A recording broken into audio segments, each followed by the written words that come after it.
আজকে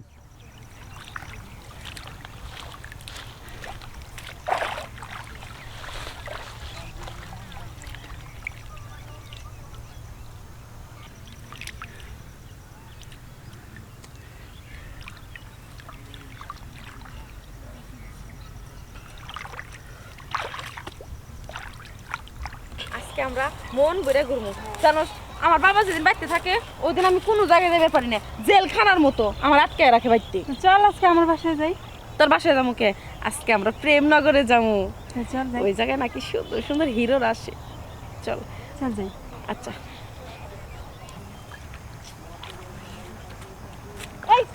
এই ফকিরের বাচ্চা, তুই আমার শুলে কাঁদে দিলি কে? হ্যাঁ তুই দেখোস না এই রাস্তা দিয়ে কে হাঁটতেছে? ম্যাডাম আমি দেখে ফেলাই নাই, আমি না দেখে ফেলাইছি। আচ্ছা ম্যাডাম আমি মুছে দিচ্ছি। এই ছোট লোকের বাচ্চা, তুই আবার আমার শরীরে কাজ করস? হ্যাঁ তুই জানোস না আমি কার মেয়ে? মনে হইতাছে তোর জুতা দিয়া বাইরে। ম্যাডাম কাদো পড়ছিল তাই মুছে দিছি। ম্যাডাম যদি আমার ধরতে যদি ভুল হয় তাহলে আমার মাফ করে দিয়ে।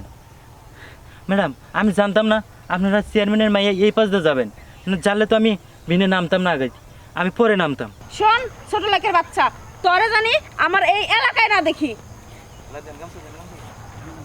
এই যে ম্যাডাম দেরি করেন।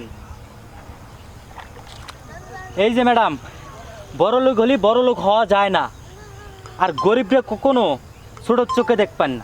এই যে ম্যাডাম কারো ব্যাপারে না জেনে মন্তব্য করা ঠিক না। আপনার যে বাপ চেয়ারম্যান হচ্ছে সে আগে কি করতো জানো? আমার বাড়ির কাজ করতো আগে, তাকে আমার বাপের সহযোগিতা না করলে আজকে চেয়ারম্যানে পাস করতো না।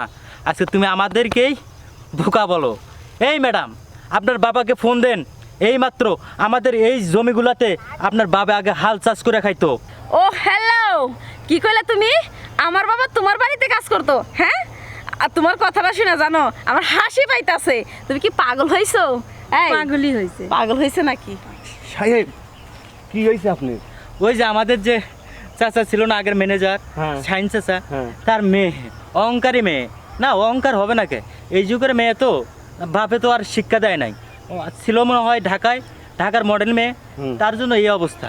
যদি মনে করো গ্রামে থাকতো, গ্রামের মানুষের দুঃখ কষ্টটা বুঝতো, তাদেরকে মনে করেন মানুষের মতো মানুষ বানার পাইতো। সে তো ঢাকার থাকে, বোঝো নাই, মানুষকে মূল্যায়ন করা শিখে নাই। তার বাবা অনেক ভালো মানুষ, কিন্তু তার মেয়েটাকে এইরকম বানাইছে। আমার ঘৃণা হচ্ছে তার মেয়েটাকে দেখে। এই শোন, তুই অনেক কথা বলছিস।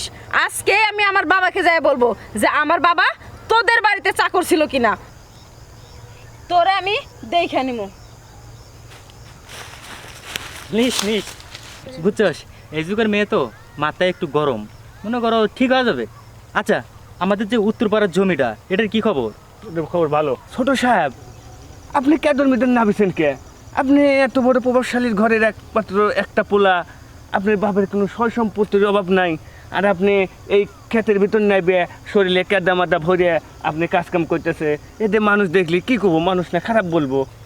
আরে মনে কর নিজের ক্ষেত, আর আমার বাবা আমার মা সবাই কিন্তু ক্ষেত দিয়ে আমাদের কিছু হয়েছে। আর নিজের ক্ষেত মানুষের তো আর ক্ষেত না, নিজের ক্ষেতে যদি কাম না করি আমার ভালো লাগে না, আমার পুরানো অভ্যাস। আচ্ছা ঠিক আছে চল উত্তরপাড়ার ক্ষেতটা দেখে আসি, চল দেখি ওই ক্ষেতে কি অবস্থা।